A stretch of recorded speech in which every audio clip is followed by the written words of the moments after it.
आज देश की बागडोर एक ऐसे इंसान के हाथ में है जो अपनी पत्नी की जिम्मेवारी ना उठाया हो, वो देश की जिम्मेवारी उठाएगा।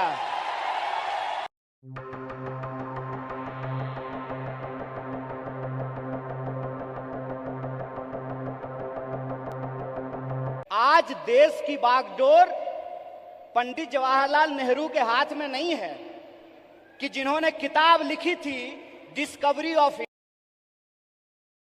इंडिया। आज देश की बागडोर डॉक्टर बाबा साहब भीमराव अंबेडकर के हाथ में नहीं है, जो विदेश पढ़ करके आए थे और इस देश की ड्राफ्टिंग कमेटी में कॉन्स्टिट्यूशन को लिखने का काम किया, बनाने का काम किया। आज देश की बागडोर 23 साल की उम्र में हंसते हंसते फांसी के फंदे पे झूल जाने वाले शहीद आजम भगत सिंह के हाथ में नहीं है। आज देश की बागडोर एक ऐसे इंसान के हाथ में है जो अपनी पत्नी की जिम्मेवारी ना उठाया हो, वो देश की जिम्मेवारी उठाएगा।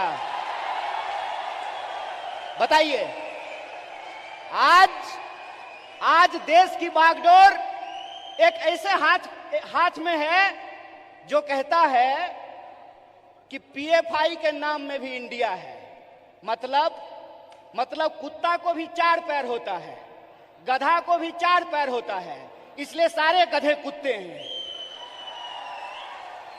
अगर ये रीजनिंग मैं लगाऊं, जो रीजनिंग इस देश के प्रधानमंत्री ने लगाया है, तो मैं ये कह सकता हूं ना कि प्रधानमंत्री जी को भी 2 आंख है और गधा को भी 2 आंख होता है।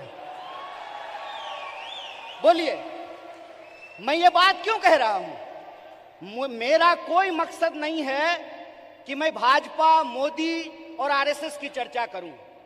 मैं सिर्फ आपको बता रहा हूं कि कितनी गंभीर परिस्थिति में आज हम खड़े हैं।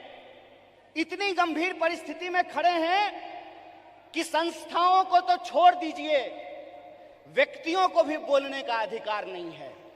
कि जो नौजवान इश्क नहीं करता वो इनकलाब भी नहीं कर सकता है, जो इंसान मोहब्बत नहीं कर सकता वो परिवर्तन भी नहीं कर सकता है। हम इश्क करेंगे, नफरत को हराएंगे, संविधान की आवाज को बुलंद करके इनकलाब लेकर के आएंगे और हम उस रास्ते पे चलेंगे जिस रास्ते पे महात्मा गांधी ने चला और एकता का संदेश दिया। हम उस रास्ते पे चलेंगे जिस पर पंडित जवाहरलाल नेहरू ने चला और साहस का परिचय दिया। हम उस रास्ते पर चलेंगे जिस पर डॉक्टर बाबा साहब भीमराव अंबेडकर चले और समानता का बात किया। हम भगत सिंह के वासी हैं, हम भगत सिंह के वासिंदे हैं, हम भगत सिंह के वारिस हैं। हमको भगत सिंह के सपनों का देश बनाना है, गांधी के रास्ते पे चलना है और अंबेडकर के विचारों को आगे लेकर के जाना है।